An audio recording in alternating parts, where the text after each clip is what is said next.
Mengenai putusan MK, silahkan ditanyakan ke Mahkamah Konstitusi. Jangan saya yang berkomentar. Silahkan juga pakar hukum yang menilainya. Saya tidak ingin memberikan pendapat atas putusan MK, nanti bisa disalah mengerti seolah-olah saya mencampuri kewenangan yudikatif. Pasangan capres dan cawapres itu ditentukan oleh partai politik atau gabungan partai politik. Jadi silahkan tanyakan saja ke partai politik. Itu wilayah parpol. Dan saya tegaskan, saya tidak mencampuri urusan penentuan capres atau cawapres. Pak, MK itu kan final and binding, maka kita hormati saja keputusan yang ada dari institusi resmi negara ini. Mas Gibran tidak orang menjadi cawapres Pak Prabowo gimana? Semua warga negara punya hak untuk ikut dalam proses demokrasi. Seru banget ngelihat armada banteng saling tanduk-menanduk. Lagian kenapa sih ini Opa Wowo nggak milih cawapres dari koalisinya? Malah ngemis-ngemis sama kader kompetitor. Masa nggak punya etika? Atau nggak punya kepercayaan diri? Apa nggak punya harga diri? Jangan-jangan nggak punya semuanya. Kan itu ada Hopipa Alaikum Gambreng. Udah yang menang jadi cawapres. Aduh, ini emang kadang sahwat kekuasaannya bikin hilang akal sehat nih. Peraturan yang nggak ada, berusaha diada-adain. Aduh, susah nih kalau ambisi ketemu ambisi itu jadi ngasal gitu. Yang satu ambisi mau jadi presiden, yang satu ambisi ngebangun dinasti. Awas aja kalau sampai buat nutupin kasus. Aduh. Ini kasihan AHY nih, nggak tahu nih lebih sakit ditikung Caimin atau lebih sakit cawapres Prabowo Gibran. Saya melihat ada upaya yang sangat sistematis untuk menjerumuskan Presiden Jokowi yang sampai saat ini kami percaya tetap sebagai kader PDI Perjuangan, begitu juga Mas Gibran. Inilah kenapa PDI Perjuangan tetap ingin bagaimana keputusan MK itu ditindaklanjuti dalam bentuk perubahan undang-undang di dalam revisi yang ada. Urusan pendaftaran yang membolehkan berpengalaman atau saat ini menjadi kepala daerah, yang kebetulan Pak adalah Mas Gibran, yang kebetulan juga putra presiden, yang kebetulan Mahkamah Konstitusi adalah DIPAR. Ini kan dianggap sangat tendensius, seolah-olah ini adalah rekayasa atau keinginan seorang figur Pak Jokowi sekarang yang menjadi presiden. Seolah-olah ini adalah mahkamah keluarga yang diintervensi oleh kepentingan Pak Jokowi yang sekedar ingin memasukkan Gibran sebagai calon presiden. Hal yang semacam itu kami percaya tidak akan terjadi dengan sosok seorang Jokowi, dan kami sangat berharap supaya itu tidak menjadi hal yang pembenaran. Sebaiknya Pak Jokowi tidak kali ini menunda dulu keinginan Mas Gibran untuk menjadi calon wakil presiden, dan kita yakin melalui jalan kepartean Mas Gibran pun juga akan menjadi tokoh nasional, entah itu calon wakil presiden maupun presiden di tahun 2029. Pertama, kami mengucapkan syukur alhamdulillah atas hasil dari Mahkamah Konstitusi ini ya, yang membuktikan Mahkamah Konstitusi mampu bersikap independen ya, memutus dengan argumentasi yang lengkap, jelas dan detail ya. Kaum muda usia di bawah 40 atau pernah atau sedang menjabat sebagai kepala daerah melalui pemilihan umum bisa maju sebagai capres atau cawapres. Nah, soal apakah Pak Prabowo akan mengumumkan cawapresnya Mas Gibran, itu tentu belum diputus ya. Dan tapi saya melihat adanya masukan yang begitu banyak. Banyak sekali masukan agar Pak Gibran dijadikan cawapresnya Pak Prabowo. Kita ada daftar yang terakhir pun nggak ada masalah, yang jelas kita yang akan menjadi pemenang insya Allah. Pak Prabowo bergabung dengan anaknya Pak Jokowi, malah disyukuri oleh masyarakat. Kenapa? Karena Mas Gibran ini kan ternyata ada kelebihan sendiri ya.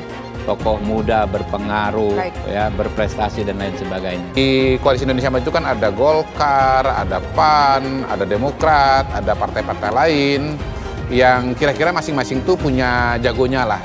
Dan Gibran ini bisa jadi titik temu. Pak Mas Gibran ini secara teoritis di atas kertas itu masih bisa kedua calon, bisa ke Prabowo, bisa juga ke Mas Ganjar. Walaupun peluang terbesarnya tentunya kepada Pak Prabowo.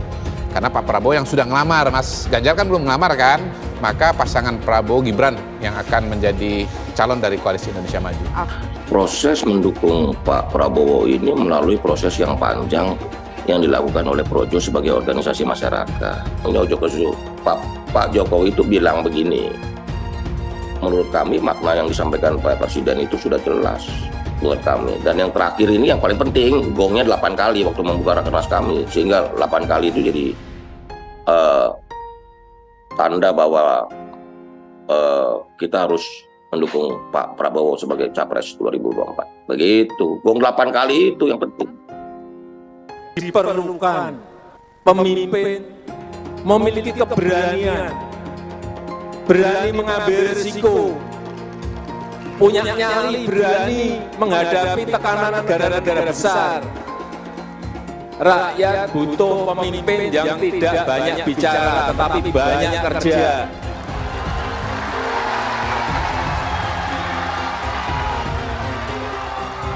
Yang mau bekerja untuk rakyatnya, yang mau bekerja untuk bangsanya, yang mau bekerja untuk negaranya. Kita membutuhkan sekali lagi pemimpin yang punya nyali besar, karena tantangan yang kita hadapi semakin kompleks. Dan ingat, pemimpin kita, presiden kita ini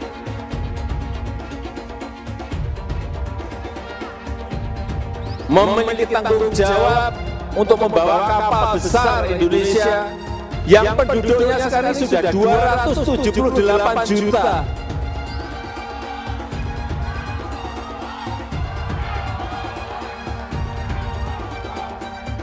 Rakyat sekali lagi harus hati-hati memilih pemimpin yang akan menghadapi tantangan-tantangan yang tadi saya sampaikan. Ini memang pilpres terakhir Prabowo karena dia sudah semakin tua dan tampak sudah sangat lelah. Pilpres tahun 2024 ini harus berkuasa atau tidak akan pernah sama sekali. Jadi kalau framing politik dinasti Jokowi itu meluas, maka orang juga akan memandang bahwa Ganjar mendukung politik dinasti itu. Yang paling dapat keuntungan untuk isu politik dinasti Jokowi itu akan membuat Anies mendapatkan momentum. Apalagi sekarang suaranya Anies itu turun terus dan tidak tertolong meski sudah berpasangan dengan Caimin. Kita bisa lihat karakter orang ketika ada di kekuasaan. Dan kita harus berani tegas. Orang jahat itu kata Nelson Mandela nggak bisa ngurus negara. Nah, di kepala mereka itu cuma ada kekuasaan dan kekayaan saja. Kalau Ganjar kan udah teruji. Jadi orang kalau belum pernah berkuasa itu gampang ngomongnya. Tapi kalau kamu udah di kekuasaan, karakter Anda teruji. Dan Ganjar teruji. Apalagi saya sama beliau kan sama-sama di DPR juga dulu kan. Jadi itu karakternya teruji gitu. Keluarga juga teruji. Saya kira itu penting. Dan saya tuh sampai bingung. Lah kok saya bilang Pak Jokowi petugas partai, kader. Loh kok saya diomongkan yang namanya katanya terlalu sombong. Itu adalah ADART di partai kita. Saya pun petugas partai. Sekarang kan amburadulnya apa? Ganti pemimpin dirubah dengan enaknya. Bagi saya coba, apa ndak pusing ya persoalan capres dan cawapres? Loh saya sendiri sampai bingung loh. Kan di media tiba-tiba dibilang gini, oh iya sudah ada persetujuan bahwa nanti Pak Prabowo jadi presidennya, Pak Ganjar jadi wakil presidennya. Aku terus di rumah melongo, ini yang ngomong si sopo ya. Lah aku kok ketua umumnya malah nggak ngerti. Coba terus nggak usah didengerin. Lebih setuju lagi apa yang disampaikan calon presiden Pak Ganjar Pranowo. Tadi saya bisik-bisik ke beliau, Pak, nanti habis dilantik besoknya langsung masuk ke daulatan pangan. nggak usah lama-lama. Perencanaannya disiapkan sekarang, begitu dilantik besok langsung masuk ke kerja kedaulatan pangan. Sehingga swasembada pangan, ketahanan pangan, kedaulatan pangan itu betul-betul kita miliki. Dan saya yakin Pak Ganjar mampu menyelesaikan ini. Ya kita jujur aja ngomong, kalau Anda mau jadi presiden, wakil presiden, nah, kalau tanya sama saya, kamu mau jadi politisi, mau jadi apa sih? Ya kalau nggak beres negara ini, ya saya mau jadi presiden. Karena cuma jadi presiden bisa cepat membereskan itu. Coba lihat, kayak di DKI, kok nggak ada Ahok, nggak ada demo. Kalau Ahok nggak nyalon kan nggak ada masalah kemarin. Coba kalau ada Ahok, jadi Ahok itu adalah orang yang tidak boleh di politik. Karena dia membuat bangsa ini tidak bisa bersatu. Itu terbalik-balik. Yang pengen pecahin orang siapa? Kok saya yang dituduh? Ini bagi saya itu aneh gitu loh. Tapi itu fakta. Nah, makanya saya tetap ada di PDI Perjuangan. Karena satu-satu partai yang tetap mencalonkan saya di DKI dengan ancaman macam-macam hanya PDI Perjuangan. Katanya, kata Ibu Mega, mau jadi apa bangsa ini? Kalau kamu Pak Ahok yang bisa kerja, yang jujur, tidak boleh mencalonkan diri. Masa orang yang nggak jujur, yang itu mau yang bisa dicalon, katanya mau jadi apa, bisa kerja apa? Makanya saya pribadi ya putuskan ya ikut Ibu Megawati, PDI Perjuangan. Saya lihat cuma dia bisa berani terang-terangan. Kalau di DKI dulu saya sudah mundur, dianggap bikin kacau, bisa bikin demo. Ini sesuatu yang aneh maksud saya gitu loh. Nah, Ibu Mega nggak boleh mundur, harus maju. Mau jadi apa bangsa ini katanya? Kalau kamu ditekan untuk mundur, nah itu yang saya sampaikan. Bilang dihalang-halangi, Anies masih sering bikin acara di sana-sini. Bebas pula. Duh, nggak capek apa ngibulin rakyat mulu, Pak? Nah, yang gue pertanyakan nih, Anies itu kampanye di mana-mana sering naik pesawat jet. Nah, pesawat jet biaya sewanya dari mana, Pak? Atau itu pesawat jetnya siapa, Pak? Coba jujur deh. Karena setahu gue nih, itu punya bos Anda, Surya Paloh. Anies bicara soal pendidikan. Padahal waktu dia di Jakarta, dia sendiri nggak mampu buat memberikan bangku sekolah yang cukup waktu mimpin di Jakarta. Artinya, dia nggak mampu memberikan bukti kalau omongan dia itu bisa dilaksanakan. Anies bilang, setiap jabatan harus diisi sama orang-orang yang kompeten.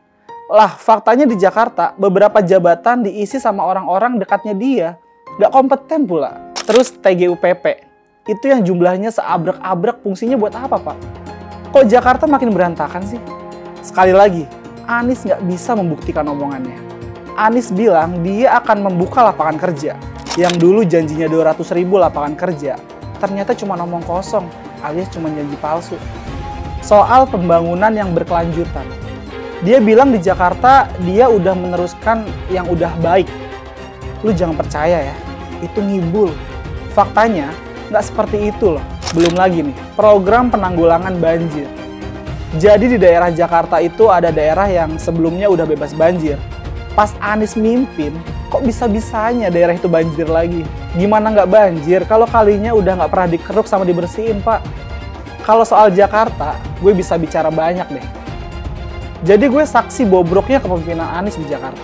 Dan gue bisa pastiin, omongan manisnya Anies soal apa yang dia lakukan waktu mimpin Jakarta itu banyak ngibulnya. Saya tidak punya sejarah politik identitas. Identitas saya adalah yang seperti ini dan kita melakukan hal yang biasa dan kemudian semuanya menilai. Sekali lagi, saya tidak ada dalam sejarah politik menggunakan politik identitas. Boleh dicek. Koalisi perubahan, apanya yang mau dirubah? Jalan, nama-nama jalan, seperti kemarin yang di demo warga Jakarta. Terus nama-nama rumah sakit dirubah juga. Besok lagi nama-nama pahlawan, nama jalan sudah dirubah. Kasihan masyarakatnya kalau nama-nama jalan dirubah. Mereka yang punya sertifikat tanah kan harus ngurus lagi, harus ini lagi, harus administrasi lagi, pengeluaran uang lagi. Itu nggak dipikirin. Bisanya cuma rubah nama jalan, rubah nama airport, rubah nama rumah sakit, ya kan? Nanti lama-lama sejarah Indonesia juga akan dirubah sama ini orang, ya. Perubahan-perubahan. Wow. Ada lagi yang dirubah. Pembuangan air hujan atau banjir melalui gorong-gorong ke laut dirubah ke lubang-lubang sumur. Janji palsu dengan konsep yang penting menang dulu. Ini program yang membodohi masyarakat. Kata-kata gratis itu pada waktu itu benar-benar membius banyak pendukung Anies sekaligus mencaci makinya ketika tahu program itu sebenarnya nggak ada. Banyak penduduk Jakarta yang merasa tertipu dengan janji manisnya Anies. Tetapi sudah terlambat, sudah terlanjur memilih yang salah. Beli rumah, uang mukanya gratis. Tetapi sesudah dia terpilih, benarkah ada program beli rumah uang muka gratis? Nggak ada ternyata. Memilih Anies dan Imin setidaknya sudah menyelamatkan Indonesia dari kehancuran. Gus Dur saja dikudetanya, apalagi rakyat.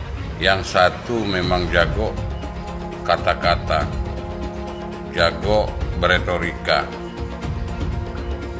nggak kelawan kalau soal kata-kata. Di sisi lain, kita sama-sama melihat yang sudah ditulis pakai tangan dia sendiri, pakai hati dia sendiri, lagi dia ingkari, apalagi hanya mengandalkan kata-kata dan janji. Pun demikian dengan janji Cak Ponimin. Gus Muhaimin memberikan program siapapun yang hamil yang ada di muka bumi Indonesia ini akan diberikan tunjangan selama hamil. Karena itu yang masih jomblo secepatnya nikah, hamil, dibiayai kehamilannya oleh Gus Muhaimin. Akan mendapatkan subsidi, akan mendapatkan tunjangan rata-rata 6 juta selama kehamilan. Gus Muhaimin dan PKB menang. Semua yang punya sepeda motor, BBM-nya kita subsidi gratis tanpa biaya. Siapa yang di sini punya sepeda motor? Tahun 2024 PKB menang, Gus Muhaimin presiden, disubsidi serendah-rendahnya harga subsidi BBM. Kalau PKB sekarang bukan PKB Gus Dur, ini PKB Caimin. Jadi beda, PKB-nya sudah beda. Jadi nggak bisa lagi menurut saya, memang masih tetap jualan nama Gus Dur, itu ada larangannya jelas sekali. Tapi ya namanya orang masih mencuri-curi, kebiasaan kayaknya mencuri-curi. Mencuri partai, sekarang mencuri gambar. Gus Dur pendiri partai, orang yang dikatakan oleh Caimin sebagai guru politiknya, malah dikudeta, apalagi rakyat. Susah kan mau milih pemimpin seperti itu nanti? Pak Prabowo hari ini adalah calon presiden dari Partai Gerindra. Saya sampaikan berkali-kali bahwa saya tidak ingin menjegal, saya tidak mau menjadi orang yang dibawa untuk berhadapan dengan Pak Prabowo dan menghentikan Pak Prabowo. Saya tidak mau. Dan saya katakan itu kepada siapapun yang datang kepada saya untuk berbicara tentang calon presiden. Yang nanti anak saya dan anak-anak saya akan ingat itu. Nah, saya tidak mau mengkhianati, menikam pada orang yang dulu sudah bekerja, membantu, dan berjuang bersama. Bapak Politik Identitas Indonesia Anies Baswedan, Bapak Intoleransi Indonesia Anies Baswedan, jangan lupakan, jangan terlena, jangan sampai dia pecahkan kita dengan dagangan ayat dan mayatnya. Air itu turun dari langit, turunnya ke atap rumah langsung sumur bor, bukan ke sungai dan ke laut. Saya mensyukuri kenapa kalah, kenapa ditahan. Saya bersyukur atas itu semua. Saya coba bayangkan ya, kalau seandainya waktu itu kita menang gitu ya, hari ini belum tentu kita bisa nikmati seperti ini. Kita bersyukur 5 tahun Tuhan izinkan kasih ke orang yang pintar ngomong untuk kerja. Coba kalau kita bayangkan gitu ya, kalau kemarin saya masih jadi gubernur, ini saya udah turun ini. Tapi yang pintar ngomong itu dikira orang hebat kan? Ini lebih berbahaya tahun 2024, langsung ketahuan karakternya. Langsung ketahuan itu. Di saya juga ada kutipan Pak di kamar saya Pak. Tulisannya, Jakarta telah mengambil keputusan yang fatal. Jangan hanya konsentrasi pada pembangunan benda-benda mati yang indah difoto dan bisa ditunjukkan dalam 5 tahun hasilnya. Kalau kita mau menilai sebuah janji, maka lihat janjinya atau lihat kenyataannya. Dulu janjinya apa ya? Dan ini aneh, betul-betul aneh. Ini bukan kampanye, tapi saya sampaikan di sini. Di satu sisi menyiapkan jalur-jalur air untuk dikirim ke laut, di sisi lain di lautnya dipasang dengan pulau reklamasi, tinggal tunggu waktu jadi rock, air balik. Dan ini melawan sunnatullah. Kenapa? Air itu turun dari langit ke bumi, bukan ke laut. Harusnya dimasukkan ke dalam bumi, masukkan tanah. Di seluruh dunia air jatuh itu dimasukkan ke tanah. Bukan dialirkan pakai gorong-gorong raksasa ke laut. Jakarta telah mengambil keputusan yang fatal. Bukan banjir, itu memang parkir air. Bukan banjir, itu memang parkir air. Masyarakat berkeliling dengan membawa toa untuk memberitahu semuanya, termasuk sirine. Ibon 82 miliar. Apa alat transportasi yang dimiliki oleh hampir setiap orang? Alat transportasi yang dimiliki semua orang adalah kaki. Kalau seandainya orang Jakarta percaya Pak Anies jadi gubernur pun, saya berani jamin kok dia akan lakukan normalisasi yang sama seperti saya lakukan kok. Gak usah bohong lah. Ketika air sampai di muara, maka siap untuk dipompa ke laut. Pancasila Soekarno, ketuhanan ada di pantai. Anak Tuhan dari mana? Kalau Yesus anak Tuhan, bidangnya siapa? Besok di seluruh wilayah Indonesia kami katakan damai. Iblis hanya menggoda orang yang beriman. Makanya jarang-jarang orang kafir kerasukan setan. Yang kerasukan setan itu orang baik-baik. Jarang, saya belum pernah nengok Cina kerasukan setan. Pernah tak Ahok itu kerasukan setan? Enggak, setannya juga. Karena sesama setan jarang saling menggoda. Karena di salib itu ada jin kafir. Karena di salib itu ada jin kafir. Karena di salib itu ada jin kafir. Haleluya. Kepalanya ke kiri apa ke kanan? Kepalanya ke kiri apa ke kanan? Tetap percaya salib itu lambang mulia, bukan jin. Kok ketawa? Aku nggak nyindir siapa-siapa loh. Saya nggak pernah mundur untuk kebenaran, keadilan, kejujuran, dan peri kemanusiaan. Gue nggak pernah mundur. Dan gue nggak pernah takut juga sama lu.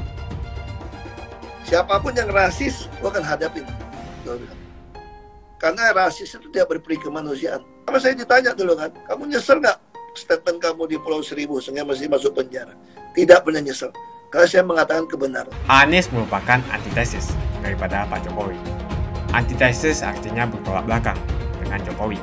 Anies sudah menyatakan tidak akan melanjutkan semua program dari Pak Jokowi. Jadi semua pembangunan yang dilakukan oleh Pak Jokowi akan dihentikan oleh Anies jika Anies menjadi presiden. Lagi pula Anies didukung oleh khilafah, dan pendukung Anies adalah ormas seperti FPI dan HTI. Apa kita mau FPI dan HTI kembali di Indonesia jika Anies memimpin? Anies juga dikenal sebagai bapak politik identitas yang menghalalkan segala cara untuk menggapai kekuasaannya, termasuk menggunakan politik identitas berbasis agama. Lihatlah di kasus Ahok waktu itu. Kita sudah bisa melihat hasil kerja Anies selama 5 tahun di Jakarta. Tidak ada satupun janji yang dipenuhi dan tidak ada kinerja yang bisa dibanggakan. Dari DP 0%, OKOC, kelebihan bayar, Formula E, banjir, sumber resapan, jalan rusak, dan gonta-ganti nama jalan. Lihatlah rekam jejak Anies selama 5 tahun. Bayangkan Indonesia ke depan jika dipimpin oleh Anies. Dan bayangkan jika Anies menang. HTI dan FPI, ormas khilafah yang dibubarkan itu akan dikembalikan oleh Anies. Apakah kita mau Pancasila diganti jadi khilafah? Perkataan Ahok sudah terbukti dan Jakarta sudah menjadi korban. Jangan biarkan Indonesia menjadi korban kibulan Anies Baswedan. Umat minoritas, terutama kaum Tionghoa, tidak akan memilih Anies Baswedan. Tentang hal-hal yang menyangkut masalah Mas Gibran, karena sampai hari ini kami tetap percaya Mas Gibran adalah kader partai yang taat konstitusi partai dan bersama Pak Jokowi. Begitu juga Pak Jokowi juga kader partai PDI Perjuangan yang memang sejak dari kepala daerah sampai dengan presiden melaksanakan berbagai penugasan-penugasan yang publik akhirnya puas. Termasuk Mas Gibran pun saat ini juga sukses menjalankan posisi sebagai kepala daerah yang tetap di dalam jalur konstitusi partai. Jadi kami PDI Perjuangan memang tidak menyediakan proses yang begitu instan buat kader-kadernya untuk menduduki jabatan publik, karena antara kematangan, kedewasaan, kemampuan akan berjalan seiring dengan cita-cita hak setiap kader untuk mendapatkan penugasan, dan hak partai juga untuk memberikan penugasan. Dan saya percaya orang kayak Mas Gibran, cepat atau lambat dan pasti, entah di tahun 2029 pasti juga akan menjadi tokoh dan sosok yang cukup mempunyai kompetensi dan kemampuan. Kalau sekarang rasanya terlalu dipaksakan, apalagi banyak sekali kritik-kritik yang cukup mengganggu kader partai kita, yang bisa mencederai partai kita, seperti hanya misalnya berbagai media menuliskan seolah-olah ini adalah rekayasa atau keinginan seorang figur Pak Jokowi sekarang yang menjadi presiden. Seolah-olah ini adalah mahkamah keluarga yang diintervensi oleh kepentingan Pak Jokowi yang sekedar ingin memasukkan Gibran sebagai calon presiden. Hal yang semacam itu kami percaya tidak akan terjadi dengan sosok seorang Jokowi, dan kami sangat berharap supaya itu tidak menjadi hal yang pembenaran.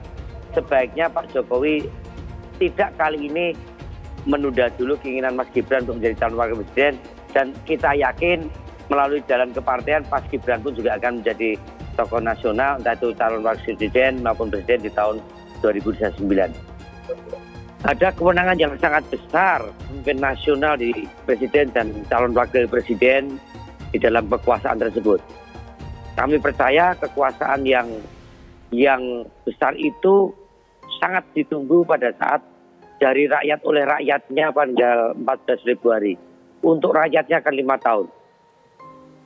Maka titik awal dari hak rakyat menentukan jalan pemerintahnya dengan terpilihnya presiden dan wakil presiden, tentu dari awal harus smooth, harus bersih dari segala beban-beban yang menyangkut berbagai dinamika yang saat ini terus terang agak hal-hal yang di luar daripada kepatutan ya. Apalagi kalau betul-betul terjadi ya, hanya sekedar ingin menjadi cawapres yang kami tidak percaya, yang seolah-olah Pak Joko Widodo dan keluarga terlibat di dalam berbagai rekayasa di Mahkamah Konstitusi.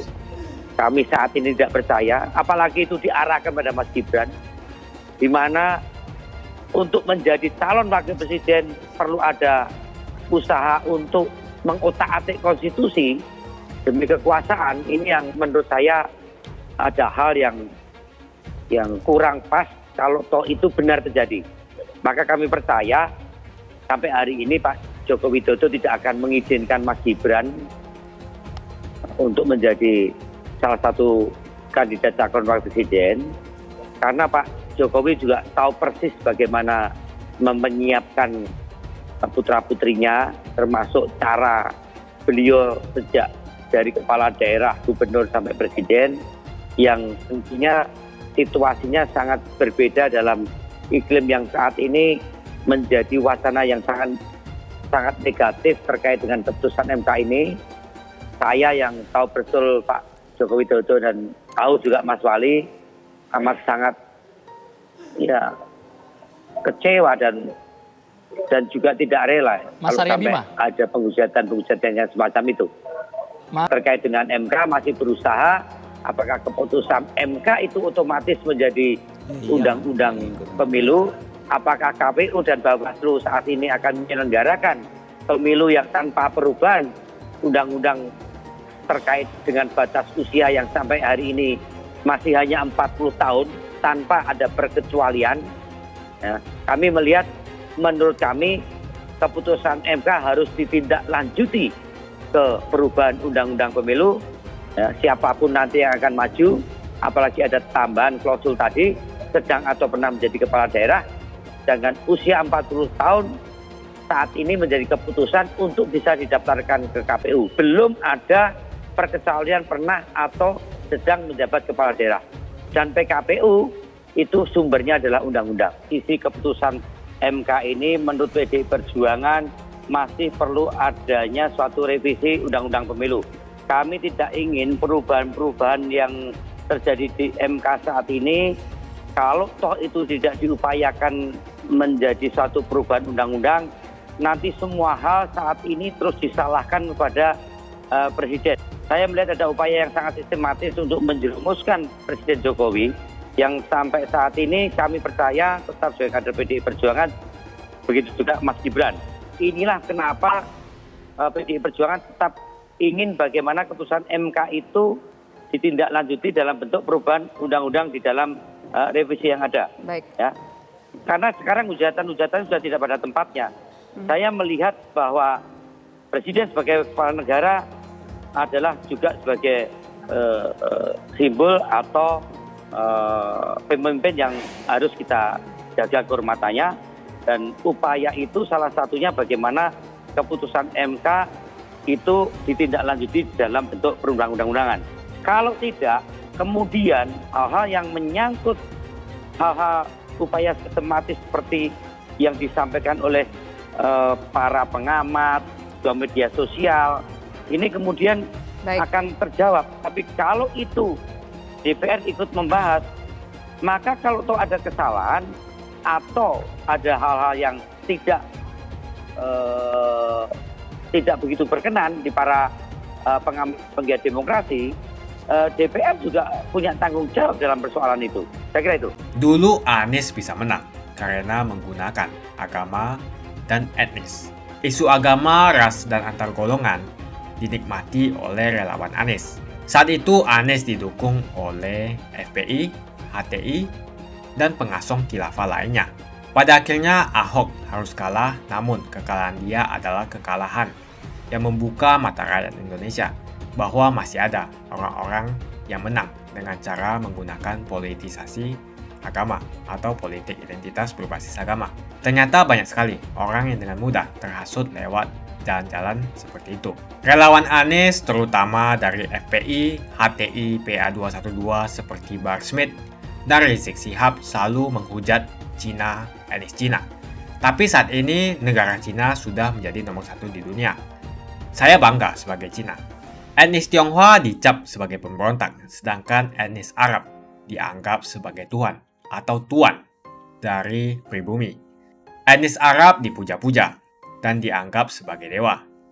Lihat saja Rizik Syihab dan Bahar Smith dipuja-puja, padahal mereka mengujar kebencian. Pengasong khilafah seperti Rizik Syihab, Bahar Smith, dan teman-teman, mereka hanya buat gaduh di Indonesia. Sedangkan negara yang mereka sanjung-sanjung itu, Arab Yaman, masih belum maju dan masih terbelakang. Saya percaya Indonesia dengan mayoritas pribumi juga akan menjadi negara maju. Seharusnya Arab Yaman belajar dari negeri Cina. Seperti kata kitab suci, belajarlah sampai ke negeri Cina. Anies dan juga pendukung Anies seperti Rizik Syihab, Bahar Smith, dan kelompok-kelompok HTI dan FPI harus belajar ke negeri Cina supaya tidak lagi melakukan kelebihan bayar. Yang jelas saya memilih pribumi, bukan yang dari Yaman. Ganjar jelas pribumi, nasionalis, dan pasti akan melanjutkan visi dan misi dari Pak Jokowi. Suara Ahok merepresentasi warga minoritas, dan etnis Tionghoa mendukung Ganjar Pranowo. Ahok pasti akan mendukung Ganjar, karena Ahok anti radikalisme. Ahok yang jelas tidak akan mendukung Anies Baswedan, karena Anies Baswedan didukung oleh kelompok khilafah, HTI, dan FPI, ormas terlarang itu. Anies merupakan antitesis daripada Pak Jokowi, dan diragukan kenasionalisannya, apalagi pribumiannya. Antitesis artinya bertolak belakang dengan Jokowi. Anies sudah menyatakan tidak akan melanjutkan semua program dari Pak Jokowi. Jadi semua pembangunan yang dilakukan oleh Pak Jokowi akan dihentikan oleh Anies jika Anies menjadi presiden. Lagi pula Anies didukung oleh khilafah, dan pendukung Anies adalah ormas seperti FPI dan HTI. Apa kita mau FPI dan HTI kembali di Indonesia jika Anies memimpin? Anies juga dikenal sebagai bapak politik identitas yang menghalalkan segala cara untuk menggapai kekuasaannya, termasuk menggunakan politik identitas berbasis agama. Lihatlah di kasus Ahok waktu itu. Kita sudah bisa melihat hasil kerja Anies selama 5 tahun di Jakarta. Tidak ada satupun janji yang dipenuhi dan tidak ada kinerja yang bisa dibanggakan. Dari DP 0%, OKOC, kelebihan bayar, Formula E, banjir, sumber resapan, jalan rusak, dan gonta-ganti nama jalan. Lihatlah rekam jejak Anies selama 5 tahun. Bayangkan Indonesia ke depan jika dipimpin oleh Anies. Dan bayangkan jika Anies menang, HTI dan FPI, Ormas Khilafah yang dibubarkan itu akan dikembalikan oleh Anies. Apakah kita mau Pancasila diganti menjadi Khilafah? Bagian Indonesia Timur yang mayoritas non-muslim seperti Bali tidak akan setuju dengan Khilafah atau sistem Khilafah. Mungkin Indonesia akan bubar jika Anies menjadi presiden. Perkataan Ahok sudah terbukti dan Jakarta sudah menjadi korban. Jangan biarkan Indonesia menjadi korban kibulan Anies Baswedan. Umat minoritas, terutama kaum Tionghoa, tidak akan memilih Anies Baswedan. Saya yakin karma Ahok mengejar Anies Baswedan. Dulu Anies memainkan politik identitas kepada Ahok. Sekarang Anies dipertanyakan kepribumiannya karena dia teriaman. Itu saja opini saya hari ini. Tuliskan opini kalian tentang Anies Baswedan. Jika kalian setuju dengan pendapat saya di video ini, pastikan kalian menekan like di video ini dan bagikan video ini ke teman dan family Anda supaya mereka semua mengetahui tentang informasi ini.